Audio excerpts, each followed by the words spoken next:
And do you think that kind of that time that you were homeless and it built that resilience in you, that kind of relentless attitude, to, because you were looking after you and your sisters, that you were in an area you didn't know. Do you think that's where that mindset comes from? Or was there a time as a child you felt, what made you this guy that wants to go and just constantly challenge yourself and constantly do these amazing things?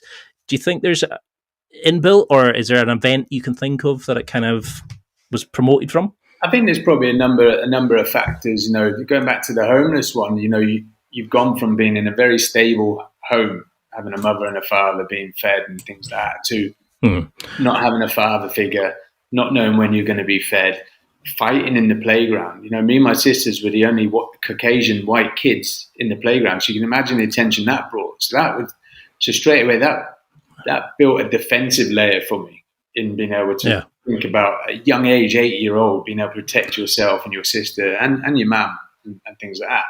My father, as I mentioned, he was in the military. He was the army coach, football manager, coach and player.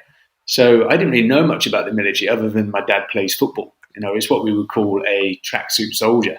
So he was very competitive, competitive driven. And so I do feel I got that element from my father.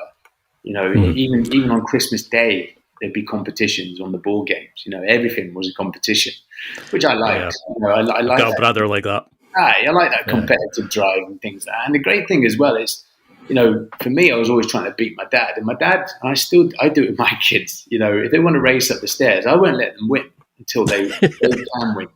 And that's what I mean. I was always pushing against my father till I could then beat him. So there was that element there. And then when I joined the military, like I said, I didn't have any aspirations to go in special forces. I got through basic training. And then as I started growing physically, I then became getting more confident mentally as well. And then I was pushing myself, and I was then becoming top student. And then it was like, right, what next? And then that obviously then builds up a confidence, a self-confidence. And there's a fine line between, confidence and arrogance. It's knowing that you can do it. There's those that, they give it that, but actually can't perform. So for me, it's like I knew that I could perform. So I think it's an element of, yes, maybe a bit from my father, maybe a bit from my childhood resilience, and then what I picked up along the way in the military.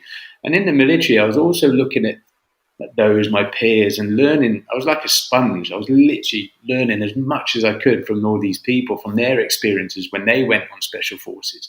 So that when I went on there, I had as much knowledge as I could, to give myself as best opportunity as possible.